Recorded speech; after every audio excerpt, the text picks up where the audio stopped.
Today, let's look at a camera with a 4K 1 to 2.3 inch Sony sensor, HDMI, NDI, SDI, USB, RTMP, SRT, all the features, autofocus lens, the ability to add interchangeable lenses, but that fits in the palm of your hand. The question is, where does this camera fit? Well, it fits just about anywhere you want to put it.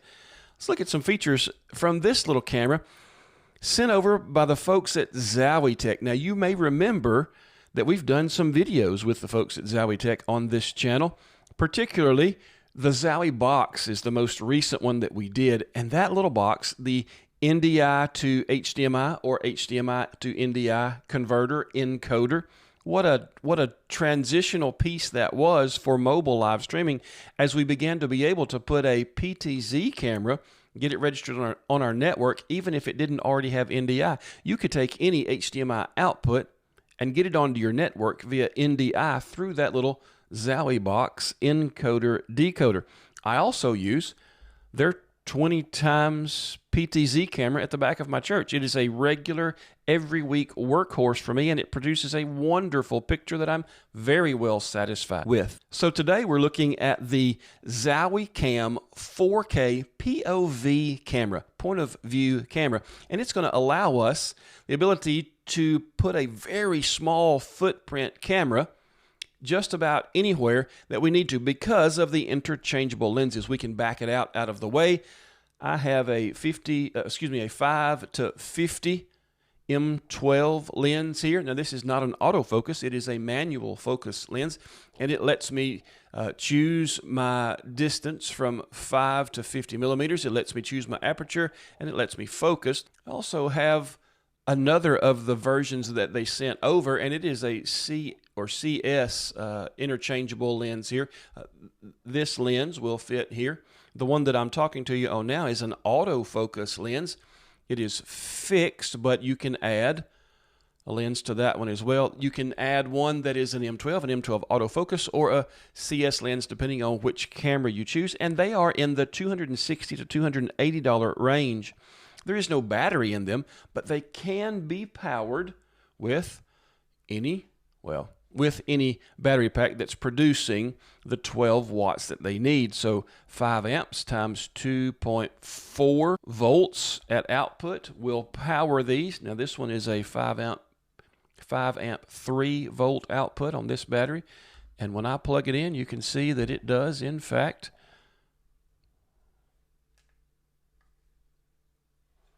power this up, no problem. Tally light works on the front, power light works on the back. And now I have the ability to run this one just off of a battery pack for hours and hours. 10,000 milliamp hour battery pack should let that run as long as any stream I would ever be producing. When I look at what's in the box, I'm going to get the camera. If I purchase the lens as well, they may throw that in there. Going to get a power supply. It is a 5 volt 3 amp power supply, so 15 watts coming through that power supply, the USB cord, and then of course your camera. It does also come with this cold shoe mount that fits on any of the quarter 20 spots that are here. I have 3 quarter 20 mounts on these little cases, and there is a gravity sensor in here, what they call a gravity sensor, that allows you to mount it in any configuration, and it will put the picture in the correct orientation as well. So the back of the camera here is going to show us our Ethernet jack. By the way, I didn't mention this is a POE Ethernet jack, so you can run this, you can power this on your network if you have POE injected into your network.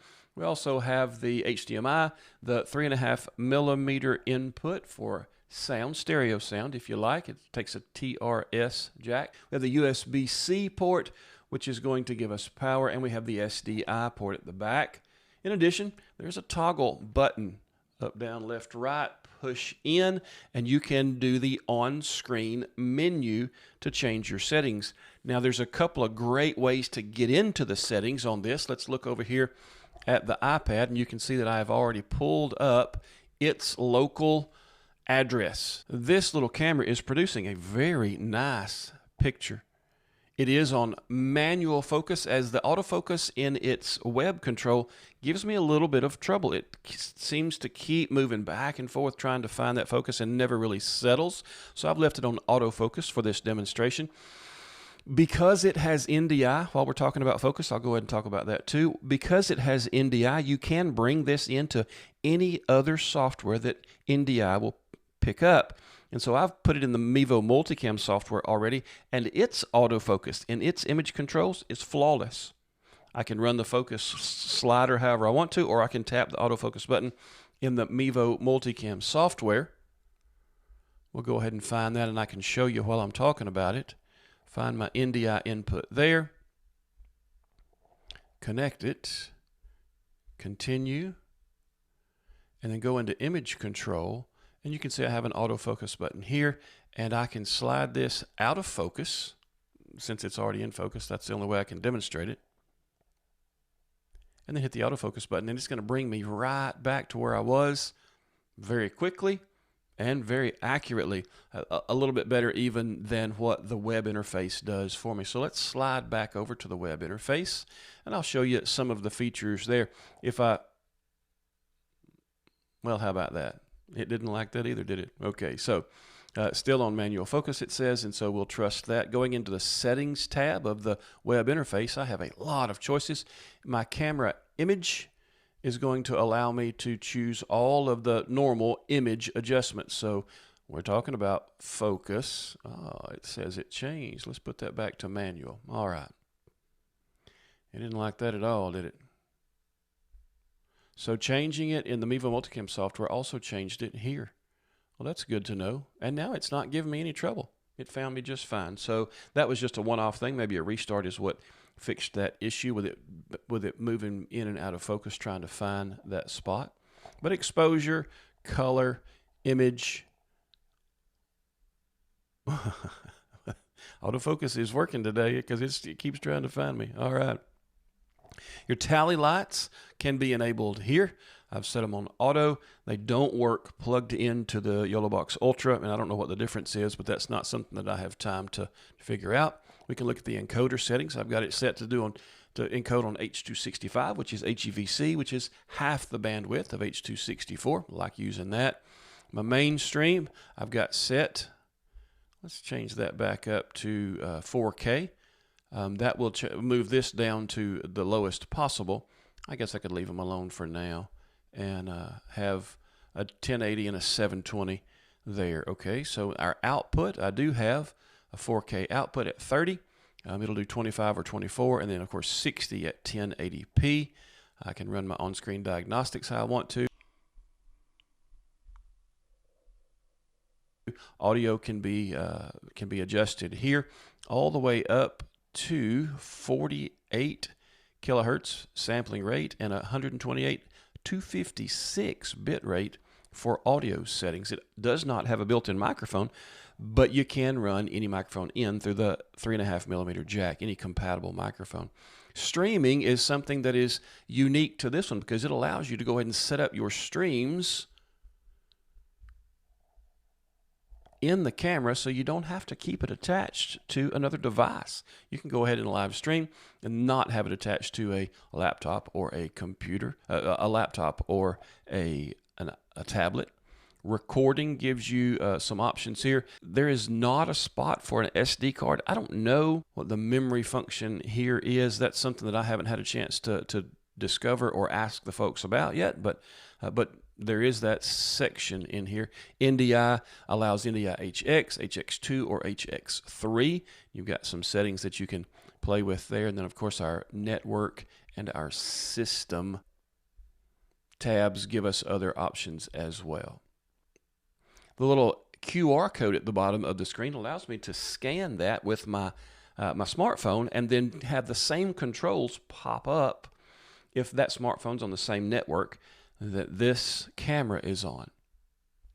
SRT is something that I have been educating myself on here recently, and it is a good quality, low latency, I should say a high quality, low latency way to connect across your network, but also across the internet. And as I learn more about that, I'll be able to produce a video in the coming months about how SRT could be a benefit to you. I see autofocus is still giving me a little bit of change whenever I'm making gestures here. So before we compare this image quality to other cameras in my stable, let's talk about where we might be willing to use this camera.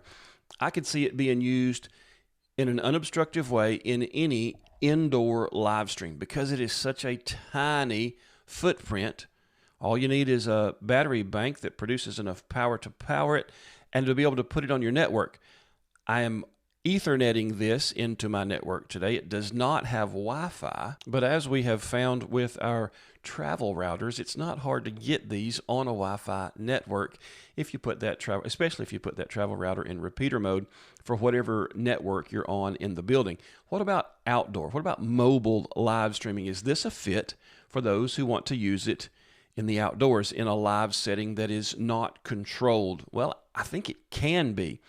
I've let it run for almost a full day powered, and heat buildup is not an issue. It does have a built-in fan, but I don't see it overheating, especially if we're able to keep it shaded. There's no wet weather protection built in or promised here, but could we set this up and let it be a behind home plate kind of shot that doesn't get in the way? Absolutely. I think we can. Once again, we're going to have to route this to get it on a Wi-Fi, into a Wi-Fi setting, or Ethernet it, or HDMI it into something like a YOLO box. It is a very versatile little camera with a really good image quality, and I think it's going to be able to be used in a lot of different settings. My opinion is it's going to be an indoor camera mostly. You can make it work outdoors, but this is going to be the kind of camera you can tuck away anywhere and get that great POV shot that you're looking for without it messing up what your overall view is. So now let's talk about image quality. I'm going to compare it to the standard that I have, and that is the Mevo Core. It's the best image quality that I have. I recently bought my daughter a Canon DSLR camera for some schoolwork that she is doing, and the Mevo Core is the best camera that I have in my stable. So we're going to compare the two pictures. I'll switch from the camera that we're looking at, the ZowieCAM autofocus camera, POV camera, over to the Mevo Core. Now, there's a great price difference in these two. The Mevo Core is a $1,000 starting point before you get to your lenses, and the ZowieCAM is going to come in at about $260, $270, depending on where you buy it. It's for sale on Amazon, for sale on their website, for sale on AliExpress, I think. Depending on where you live, you can pick it up and get it to your house pretty quickly. But switching back and forth between the two cameras, the differences here are for you to decide. I'm very well pleased with the image quality of a $260 camera, and then we'll run them side by side so you can see them at the same time.